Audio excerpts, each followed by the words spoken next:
When growth stalls, most leaders reach for surface fixes like new campaigns, a sharper sales deck, even new hires. But the real issues are often deeper, such as misaligned systems, broken handoffs, or unreliable data. That's why we built the Growth Readiness Score. In just 5 minutes, you'll get a clear score across 4 critical areas of your revenue operations and see how you stack up against your peers with benchmark data. Tap the link in the show notes to get started. It's quick, insightful, and often reveals issues leaders don't expect. What I notice is when growth sort of accelerates is that you do notice whether, the different functions, different teams are aligned. When things are fairly steady, I think it hides a multitude of misalignment sometimes. So what do we notice? I think in what we do, and it's probably no different to most sort of growth or revenue teams, is that we never operate alone in we're a services business. So, everyone has to work incredibly hard. Sales, marketing, operations, customer success, solutions. I can certainly speak to, I think, the things that we try and do to ensure that there is alignment and ensure that the sort of accelerated growth journey that we're on doesn't sort of show up any misalignment. And I think the things we focused on, Brendon, are sort of clarity first and foremost, and then related to that, what I call over communication. So, when I talk about clarity, I'm talking about clarity of the outcomes that the business, needs to achieve. And each of those different departments, the leaders of those are all managed in slightly different ways, have slightly different OKRs and KPIs. But the key thing is for us is to be really clear about what those are. You're listening to RevOps Champions, a podcast created for B2B leaders to help you align your people, streamline your processes, trust your data, and leverage technology in order to grow your business.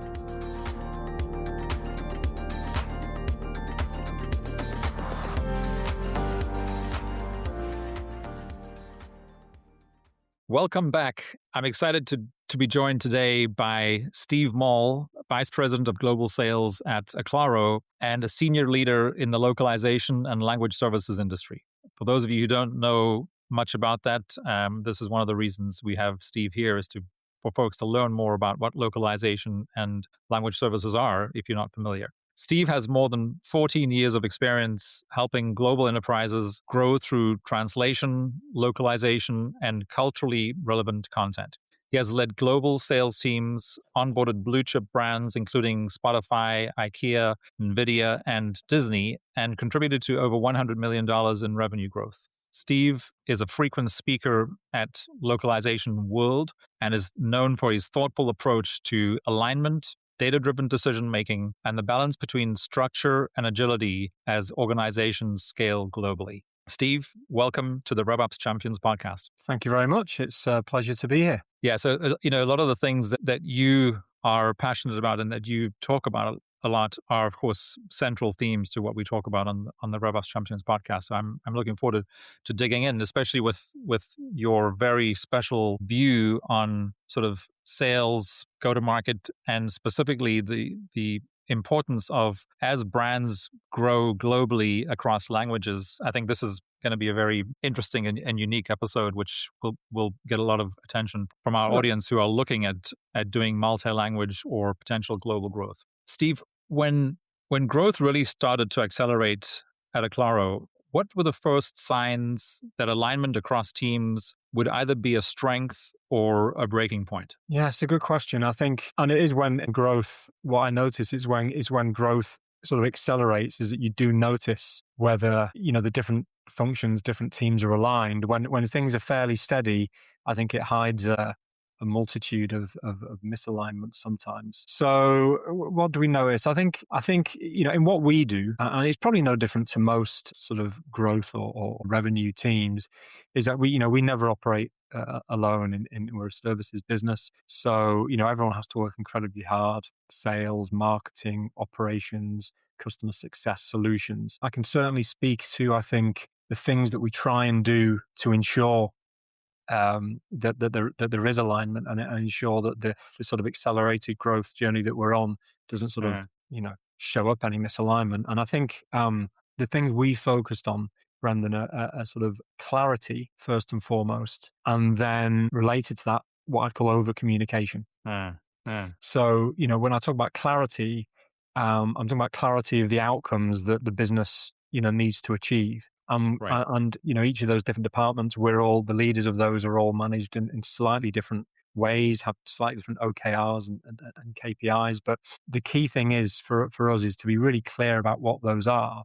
So, for myself and my team, for example, it could be the value of the deals that we close, could be the Hmm. revenue that we generate from those deals. It could be, it is. And then for other teams, they're more managed on on things like customer satisfaction outcomes, CSAT scores, that sort of Hmm. stuff. So absolute clarity, on what those both on what those kind of metrics and what those outcomes are, but also what's the source of truth of, Hmm. of, of those metrics. So, one of the things that we've done here is very clear, very accessible and shareable sort of dashboards so that reporting is really, really clear. Everyone knows what each other is talking about and then where Hmm. we are collectively, Right. versus the goal. So I think that's one thing that's really helped us, Brendon, with alignment is being, absolutely crystal clear on the outcomes that we all need to achieve because, not one of the leaders in our team can achieve their own goals by themselves, if that makes sense. Hmm. It's all related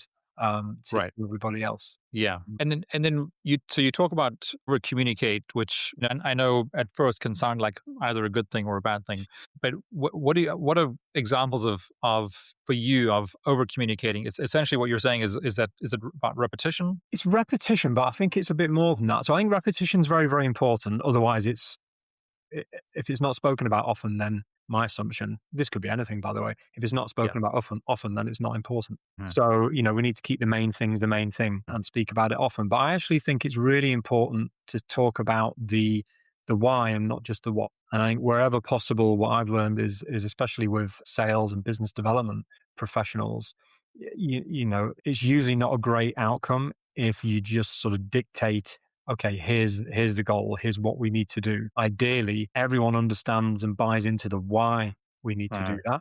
And then also ideally, I would say as a sales professional myself, I like to try and shape the what. I like to try and provide input into, what should the goal be? What should the target be? And I think if there might be some exceptions maybe, but I think in what we do, unless we're inviting input uh, from the team in those kind of conversations, I think we're missing out on some, a wealth of opinion and experience, really. yeah. So I think, yeah, understanding the why, I think is Yeah.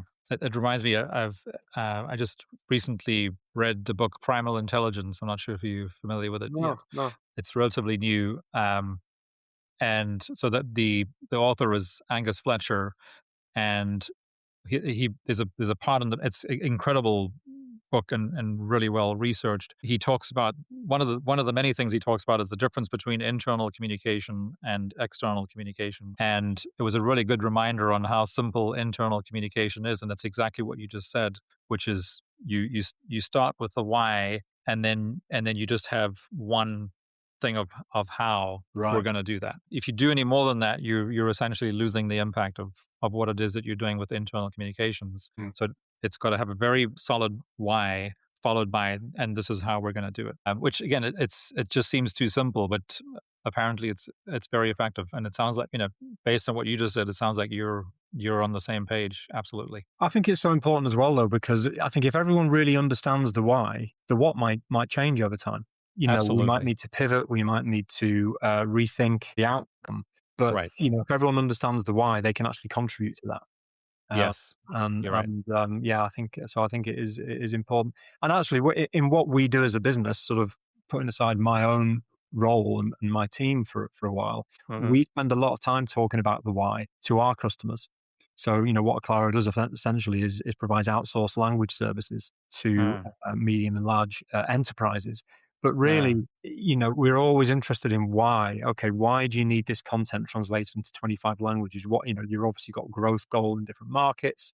You're uh, looking to achieve global growth that's accelerated much beyond domestic. And so, if we can sort of understand that in a very sort of homogenous and very sort of it's very difficult to be unique sometimes in what we do. But if we can really understand that as true business partners and true consultants, it gives us an uh, advantage. It gives our customers an advantage in in sort of helping to build their programs of language. Yeah.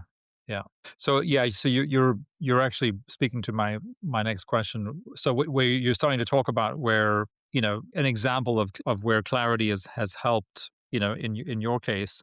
But can you think of any examples of where the lack of clarity caused friction, whether it's at Acclaro or any time previously in your career? Oh, absolutely, yeah. So I can think. I wouldn't say it's in this company, but in a previous company I worked in the same industry.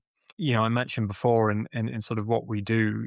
There's no one works in a vacuum. Sales operations. So we used to have quite a lot of friction between sales and business development teams and the operational teams, because it was really unclear. The what, if you like, was Mm. really unclear, and actually the what was quite conflicting between the sales team who were targeted to bring in, let's say 20 new customers in a calendar year, Hmm. and the operational team who actually were were under the goal or the outcomes to actually reduce the number of customers. So it sounds ridiculous when you kind of say it like that, because how could a company have two such conflicting outcomes? But there were good reasons behind both of them. I mean, one of them was more about operational efficiency, not trying Yeah. to sort of be everything to everybody, trying to Yes. trying to service the customers that you had fantastically. Whereas in my team at the time, it was trying to really increase those number of customers. So I suppose, yeah, it was really unclear, and it caused a huge amount of friction, which is a Mhm. shame, because everyone was working hard, but sort of going in different directions or to different ends. So that's probably an Yeah. example that I'd give you from our industry, but not the company I'm with now. Right. Yeah. No, and I'm sure, a lot of people listening can sort of think of examples in their lives and careers. Steve, so then early in your career, you believed strong leadership meant having all the answers. Uh, what changed your perspective, and how did that shift affect your team, how your teams operate today? Yeah, I think that's absolutely right. I kind of and I put that down to a number of things, really. I mean, some of it was the culture in the organization where I first became a sales leader, and the second of all was probably like immaturity. Quite honestly. So it was just, again, you could even think about, did I really have clarity as to what I was expected to do? So I thought, my job was to sort of be very decisive, have all the answers, almost remove uncertainty, but remove uncertainty by sort of telling people what to do, rather than, explain to them what needs to happen, the outcomes, and the why, like we've just been talking about, and then have Hmm. them, if you like, contribute to what should be done. And I Sure. think this was in a company with a certain culture. We all kind of joined as real keen 20 somethings, just wanting to be taught, wanting to learn. So we didn't have decades of experience like the team I work with now has. But I think as the business becomes more complex, and everyone matures, and everyone kind of grows, you sort of realize it. If all the decisions have to be sort of either made or at least ratified or approved by one person, it becomes a huge bottleneck. Becomes a huge Absolutely. bottleneck. And actually, from a career point of view, puts a huge amount of stress Yeah. on the leader, and you end up not performing Sure. very, very well. So you end up, again, in my experience, trying to control things, trying to control the uncontrollable, which is maybe not a nice place to be. Yeah. Um, Yeah. so um, so yeah, I certainly did think that earlier in my career. Yeah. Yeah, and I think that's also. I mean, you're not the first person to go through that realization. I mean, we talk about it all the time. It's often brought back to the education system. Whether you were educated in Europe or North America or South Africa, like in my case. Education systems are all pretty much the same, and they were all based on the industrial revolution, where you were after 12 years of schooling, you're led to believe that you need to have all the answers because that's how Mm, you tested, right? mm, You need to. mm, yeah. So you're not. We weren't taught. At least I'm hoping that's changing now. But I wasn't taught to be collaborative, which is really what I believe that is the future. You Yeah. were you were sort of led to believe that you need to have all the answers yourself. Yeah. No, So absolutely. Yeah, yeah, absolutely. I think that's a good point. I mean, if I think about my kids now in the kind of the latter stages of their secondary education, the things that they do, the collaborative work, the group work that they do, it was very, very different to what I remember. And certainly, because I mean, look, it's very easy to find, as long as you know what questions to ask, very easy to find the facts. The ability to sort of store and memorize the facts is, I mean, yeah, what's the point of that now? We've got AI to help retrieve those for us, as long as we can ask the right questions. And I think, mm, and that's what I'd say in terms of leadership as well. I think if I think about the sort of skills that I've developed a lot in the last 15 years, have been around, asking better questions, creating that clarity, or trying to create that clarity, and trying to create that space where people, are absolutely fine with both answering the questions, but also asking them back, if you like. I yeah, think as well, Brandon, and I've always been in sales or sales leadership roles, and I actually think it's one of those things that, you get promoted when you're the top performer. You might be the top individual contributor, so therefore you get promoted to a leader mm, of the sales team. Very different skill sets a lot of the time. absolutely, yeah, I mean, lots of companies do that, and sometimes it works. But oftentimes, I think the things that that individualism sometimes, and that drive, and that kind of, I'm going to get through barrier after barrier after barrier myself. Those sort of mhm, things that do you really well as an individual contributor are often the mhm, things you want to avoid as a leader of people. absolutely. Yeah, I mean, I think it's probably one of the most sort of notorious examples of what happens to really good salespeople when Mm. they're promoted to be a sales leader, and it's as you to your point, it's a completely different sales skill. I mean, a set of skills you need to be a sales leader versus a salesperson. So Yeah, yeah, absolutely. My good.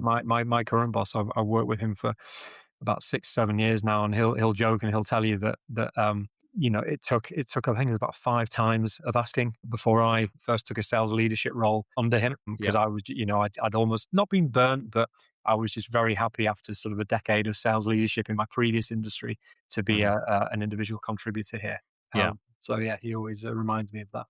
Yes. Yeah. So, Steve, as the business has scaled, how did you decide where structure was essential and where flexibility mattered more, especially sort of in your sort of sales and or RevOps processes? Yeah, I think it always needs reviewing and calibrating, because there's a real balance Hmm. between structure and speed, and I think especially if the goal is to grow, that there is that real balance needed there. I think I joined this company 2 years ago, and one of the first conclusions that I made is that, wow, because I came from a sort of a same industry but a bigger company.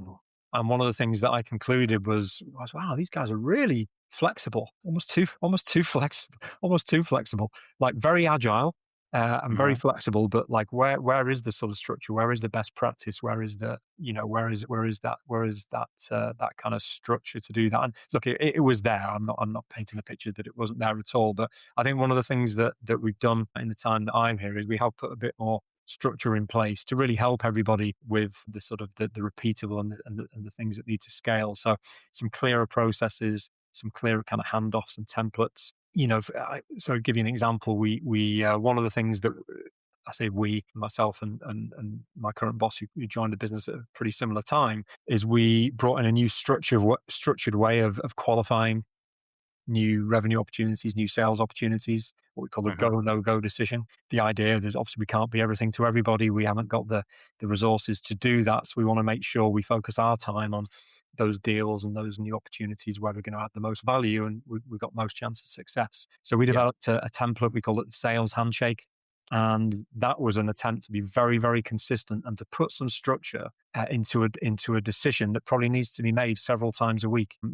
Are we a great fit for this new opportunity? Should we pursue it? And if so, how? And the idea is that it gives everyone involved, sort of going back to one of your earlier questions, actually, it gives the operations team, the engineering team, the solutions team, there's no surprises. Everyone knows the structure of how that decision is going to be made. And the handshake was a way of presenting in a consistent way that information to them so we could make better decisions.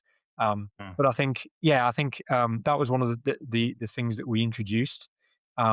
but we're really, really careful not to do away with that flexibility and not to do away with the agility. It's actually part of Acclaro's value proposition in the industry Absolutely. that we're in. Is actually a lot of our competitors are very structured, which is Right. fantastic for some use cases, but actually for a lot of use cases, it's not. Customers, we're an outsourced business process. We do sell outsourced language services.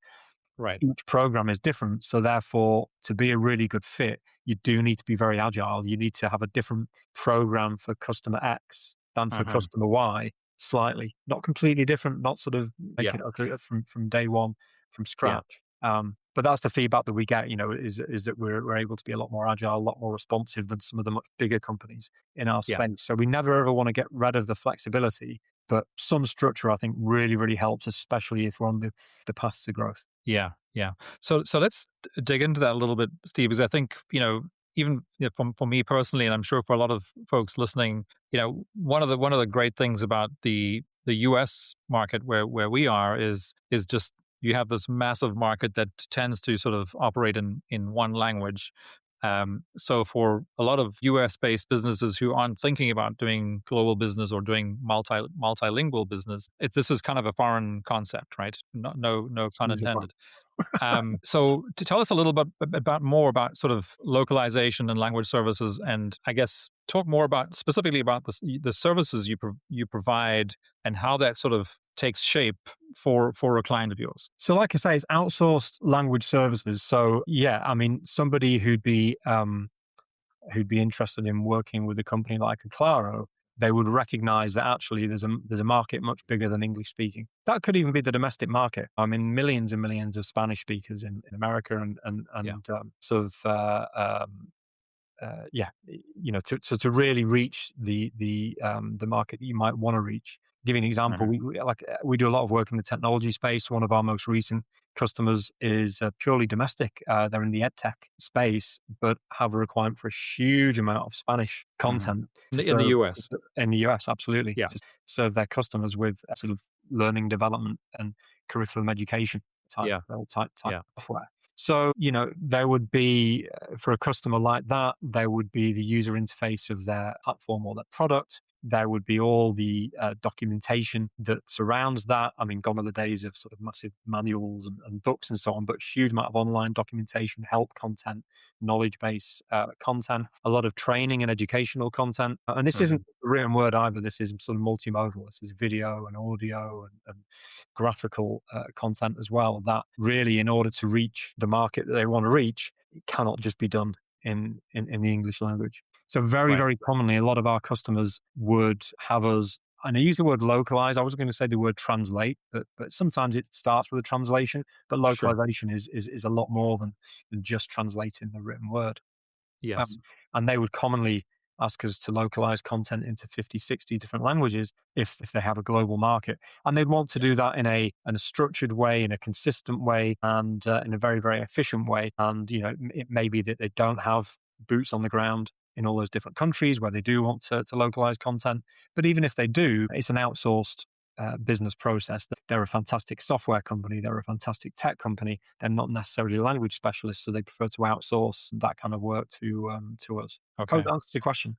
Yeah, no, I think that was helpful, and I think, but again, what I so when we started our business in Spain, and then when we moved to the U.S. in 2012, it was a fundamental shift for us because Yeah, we started in sort of marketing services, and then evolved. We became a HubSpot partner in 2014, and then as the HubSpot sort of platform evolved to marketing, sales, and service, we moved into the technology implementation piece right. and stopped providing marketing services. But when we arrived here from Spain, I remember thinking, wow, what an incredible opportunity to do more sort of multilingual work, because to your point, you have 100 million people who speak Spanish, and at least 50 million of those would be a really solid target audience. Yeah, And when you go into some of the big box stores, you'll see a lot of things in two languages, and then depending on where you go, you might see additional languages if there's a bigger population in any part of the US. So, but I think you also touched on something that's the difference between translation and localization. And I think Spanish is probably a good example, and you could probably use English too. But not all English across the globe is the same, and not all Spanish Absolutely. across the globe is the same. And Yeah. I think, and this is where, from what I can understand, localization goes one step further than translation, right? It's you want it to be personalized to the people who are living in that particular audience, which is primarily geographic, so that you're not speaking a version of English or Spanish or whatever it is that is not familiar to them, and therefore Absolutely. you'll lose them. Yeah, 100%. And it goes way beyond language. It's not just a case of kind of replacing the S's with the Z's, yeah, going from English UK to English US. It's the reference points. It's the examples. We support localization of a lot of marketing content. So it's like you said, it's the reference points. It's the sporting analogies. hmm From somebody in the UK, what is hitting it out of the park? I mean, what does that mean? yeah, Not much. yeah, So yes, it's the choices of those, but it can also go things like imagery and colors, especially yes, from different markets, different countries around the world. There's some imagery and there's some colors that could be deemed offensive or could be deemed very attractive. So it's all of those kind of things that we can kind of consult and advise on. yeah, yeah. Really interesting. Okay, so you've touched on AI, and we're going to get there next. But one of the things you've also emphasized, sort of simplifying metrics, KPIs, OKRs, and agreeing on shared definitions of those in an organization. How do you help teams move from reporting data to actually running the business on it? Yeah, I think we're still on that journey here. Again, it's something we help a lot of our customers with. We're just planning our next event based on this. Actually, how do you talk in the right sort of metrics? How do you manage the right data? People who are really kind of immersed in what we do, translation and localization. There's actually a lot of metrics. You Mm, can get lost in metrics around quality scores and editing distance and error rates and things like that if you're translating from one language to another. But really, mhm, businesses don't care about those. Business, and you're looking to expand globally, you're going to care around the metrics that matter for you would be, sort of conversion rates for e-commerce or dropout rates from a buying process or a sales cycle. So yeah, it's an ongoing topic. I don't think we've sort of nailed it, I suppose. I think what we did again is we tried to, of all the metrics we could measure, and mhm, everything that we could measure, we tried to settle on real clarity as to what are the important ones. The trust of the data, I think, as well. Like, what's the source of truth of that of that? mm, yeah, Which system are we getting that from? Are we getting it from our project management, our invoicing system, from our CRM?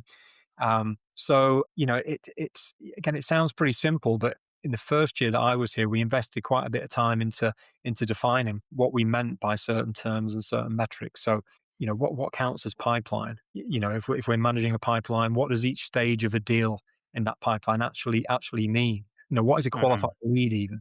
So kind of simple things like that, but they've never really been sort of written down commonly in our company. So it sounds sort of basic, but I think it's sort of foundational, because I think until you do that, you certainly can't be a data driven company. You can look at data, but I mean, if half the time is spent, asking, do we trust that data? And where's that data coming from?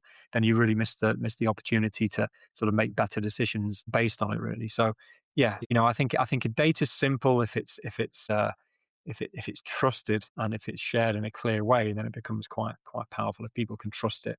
Until then, um, mhm, we can't. And one of the interesting things, just to add, if you like, complexity to what I described there, is that when I joined this company, literally it was the merger of two very similar sized companies. So of course, mm, different processes, different sources of truth. So that's I think when you grow in a company, it's complex enough. What I've seen in my career, kind of trying to simplify things and try and bring clarity to things. But when you've got two groups of people who are used to working in two different ways and two different systems, that just and makes it from and even more. from two different countries, from two different continents, right? I mean, it's Absolutely, yeah, yeah, yeah, absolutely. yeah. A lot of moving parts.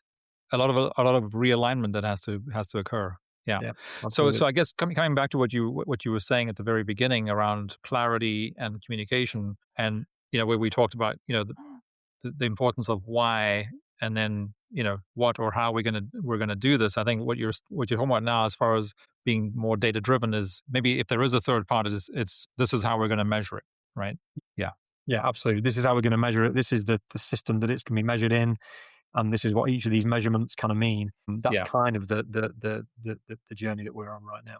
yeah. So I think you alluded to the fact, and again, it's been interesting to me too.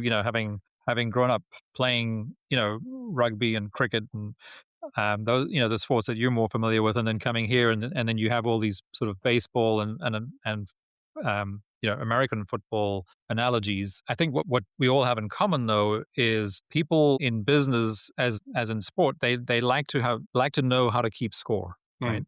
Yeah. And and always, so what we need to do as leaders is figure out what does the scoreboard look like for the particular sport that we're playing, or the particular game that we're playing within a bigger business or whatever. Because to your point, like the metrics or the KPIs for sales are different to marketing, and that's different to customer service, and it's different to all the other functional areas of the business. But everybody needs to know what their scorecard or scoreboard looks like, Absolutely. and that's what gives them the ultimate clarity. And of course, the stronger the tie between the scoreboard and the why, of course, I guess the more clarity you'll have, right?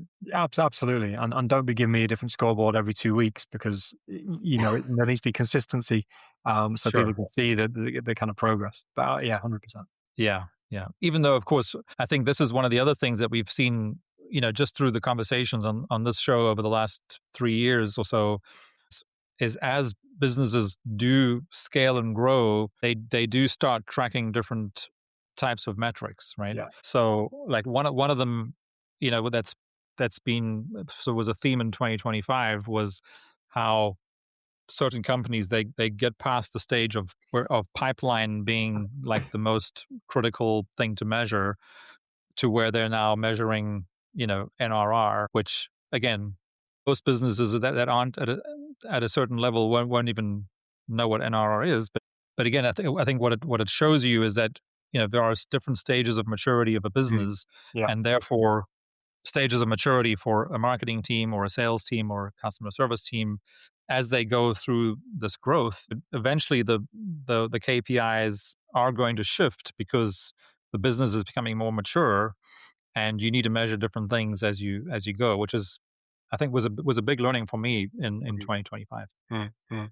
Yeah. Steve, localization has been one of the earliest adopters of AI, and you've talked about, touched on various things, like you work very closely with marketing and sales and so revenue teams in general, because you are essentially helping them connect better with their customers. And we were just talking about data, which of course, data, as we all know, is a critical component to be for any organization to be successful using AI. So from both an internal sort of leadership and customer perspective, how do you see AI reshaping go-to-market teams over the next year or two? Wow. Well, yeah. I mean, I think my honest answer is I don't know. I mean, it absolutely will, and it absolutely is doing it. And you're absolutely right. Our industry was one of the it's kind of, you could say it's our fault really, because the way that all the LLM developed was to drive things like machine translation and automatic language translation, which has been, I mean, it's been around for sort of 40, 50 years. It's only the last 2 or 3 years we've called it AI. But I think it will absolutely change the day to day. I mean, it already is changing the day to day. If I think about, even if I'm using tools and my team are using tools like a CRM, like something like LinkedIn, third party data tools, those things that we all use kind of day to day to help identify and help engage with and help research and help us position ourselves to understand the market and understand prospects. I mean, they're now AI native. So I'm sure lots of people listening to this will be taking minutes now that 2 or 3 years ago, what used to take them, an hour or half an hour. I know I certainly, if I want to research, if I'm planning for a meeting and I want to research a company, their market, their competitors, any sort of business relationship Acclaro's had with them in the past. I mean, literally, it's one press of a button, and I can get a detailed opinion driven by AI on that, and so it's a real time saver. But I think Mm. I actually think that's probably just scratching the surface of what can be done with it. I think, uh, yeah. So my overall answer is I don't know. I'm as excited and as nervous as everybody else to see where that brings. But I think, going Mhm. back to the industry that we're in, one thing it hasn't done, it hasn't replaced the human. It's And changed the won't. job Yeah. of the human. It's actually elevated the job of the human in many ways. Mhm. So when I joined this industry sort of 15 years or so ago, the main job of a linguist, the main job of a translator would be to translate, let's say a big manual for a printer or a piece of equipment or a software application and huge, printed manuals of stuff. No one would ever read them. And they'd just be, translating those. And now if humans do get involved in that, they're just post editing and improving the AI output. The translators, the linguists who are doing best in our industry would now be sort of more cultural consultants Mhm. or guardians of quality, Mhm. or guardians of brands in different countries. Yeah. And so it's kind of elevated and the sort of made more interesting. I would say the work they do day to day. So I'm hoping that's what it's like for us salespeople and as marketers. We can really use the AI to do the stuff that used to be quite every job. I think it's got some manual sort of boring things you've got to do, but let's Mm. use AI to do those and do those more effectively than we could do, ourselves. And let us really think about, how can we deepen those relationships with our customers? How can we provide even better service to those customers? So that's what I'm hoping we do with it.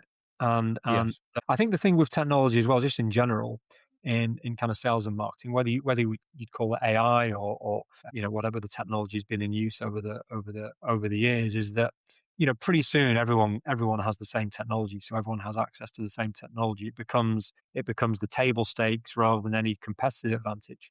Yeah. So what is the competitive advantage of a sales professional, let's say, in Mhm. 2026? It's not necessarily that they can use the same CRM or the same social tool or the same third party data tool as all their competitors can, because everyone can use it. It's those human qualities, ironically, Yeah. that hopefully will bring the competitive advantage. So that was a really long way of saying I don't know. Uh, Yeah. Well, but I think if I can translate what I think what I heard you say as you were, because I think it was really helpful to sort of hear you think about, from your perspective. I mean, I guess what I was hearing is that in the localization and language services industry, as with every other industry that is and will be impacted. And I agree with you. It's the positives are far outweigh any potential downside. It's we all have to reposition our value, as we have access to these AI tools that help us to do things, faster or more efficiently, and allow us as humans to do the higher value things, and have whatever technology, as you say, whatever we're calling it, let's just call it AI for now, is automating all the sort of more mundane or tasks that take that would have taken us hours and hours to do, can now be done in minutes. And so it's again that sort of repositioning of value. And I think that's just an evolution that comes with change in technology, and always has been. In fact, I think if you think back to the 1980s, for people who were around back then, companies were positioning having computers as a differentiator, um, and which of course 10, 20 years ago, that was not a differentiator. So because there's a lot of this thing, oh, well, we use AI, and we're AI this, and we're AI forward this, and AI is built into what we're doing. And so, now everyone's saying there's no real differentiation, but it's just a human way of dealing with changes in technology. But ultimately, leadership teams need to make strategic decisions, which is, how is this shifting how we reposition our value to our clients or customers? yeah, And absolutely. that's what has to be done. And of Yeah. course, that will most likely change how we're measuring all these things too. And No, I think you're right. And look, there's going to be something else that is called, there's going to be a development, and we won't call it AI, we'll call it something else, and that cycle will continue. So, I in the workplace when computers were a sort of a unique thing, but so I remember everything was web. and then everything was Yes. mobile. Yeah. And so yeah, I actually believe, the term AI will, stop being used or not being used half as much in the coming, near future, actually, because it's just not a differentiator at all, and people actually get a bit tired of it, I think. Yeah. Um, Right. and that's the other thing I'd just say on that is that, it's so tempting, and if I had all the time in the world, I'd try and experiment with everything, but you just haven't got the bandwidth or the attention to experiment with something. And so what I try and do, and not always successful, but I try and think, actually, why am I kind of thinking about this new tool? Why am I thinking about this new platform? Is it just because it's AI and I think it's kind of interesting, or actually going back to, now I think about it, going back to one of my earlier answers, have I really thought about the why? Do I know what I want to achieve by whether I choose this Mhm. tool, that tool, or no tool at all? What's the outcome that I need to get from doing what I'm doing? And if I'm Yeah. not clear around that, and this is the advice we give a lot of our customers, be really clear about that, because otherwise you won't know whether it's been a successful experiment, or you won't know whether it's helped unless you know the outcome that you're hoping to achieve. Yeah. Which of course, as I've admitted many times on this show as well, is that, I also suffer from shiny object syndrome, but it's often that's all it is, Mm, mm, and so to be good leaders, we have to say, well, no, if it's not going to help us with a specific business outcome that we already knew that we needed to come up with, then yeah. let's move on. As we wrap up, Steve, the for leaders facing this uncertainty right now, around the changes that will occur, whether we like them or not. What is one practical step that they can take this quarter, from your perspective, to create better alignment, trust, and momentum across their teams? That's a great question. I think just in the environment we're in now, where there's so much experimentation happening, there's so many new things that could be happening. I think, again, I think back to one of your earlier questions about, I think I'd say don't try and have all the answers. Invite opinions, invite suggestions from the team. I think "I don't know" is such a powerful phrase, Mhm. um, that I try and use as much as I can. But it's true. Don't try not to feel the pressure to come up with the answer. Most of us, I think, will work in teams that somewhere the answer will be there, or the maybe not the answer, the suggestion for the improvement, whether it's an improvement in process or an improvement in workflow or in technology or in just definition of the outcome. The Yeah, saying "I don't know" and inviting that input Mm. from those around you, I think, that's certainly what I've been trying to do, and that's what I'll continue to do, because there's no way that um, there's no way that I knew the answers back then, but certainly there's no way that I want to pretend to know the answers now. Yeah, yeah. I think that's really good advice. And then, Steve, any last message you'd like to share with our audience before we wrap up? I suppose the only message I'd have is all those people who've not considered localizing into other languages, make sure my LinkedIn is somewhere to be Okay. found. Um, Absolutely. Yeah, no, we'll put some links in the show notes. And again, for those listening, acclaro.com, ACCLARO, which I'm guessing is based on the Latin term for clarifying, which is of Correct. course exactly what you're doing. Absolutely. Which I actually like that backstory, because it's very similar to our backstory, Dynamico, which we started in Spain. So when we went through our naming process, the question that kept being asked of us was, well, what are you going to be helping your clients navigate? And we said we're going to help them navigate the continuous change that happens in technology, and how to then navigate staying in touch with your customers as the technology changes, because their behavior will change. Mm, mm. So this concept of this continuous dynamic kept coming up, and of course the Spanish word dinamico is what floated to the top, and I like that connection on the sort of the Latin based, because dinamico also happens to be an Italian word, so I'm guessing it's very closely related to the Latin. That group of languages, yeah, all be very, all be very, very similar. But yeah, Claro, to bring clarity in, that's obviously what we try and help customers do. Yeah. Yeah, awesome. Steve, thanks so much for joining me today. Thanks, Brendon. Really enjoyed it. Thank you.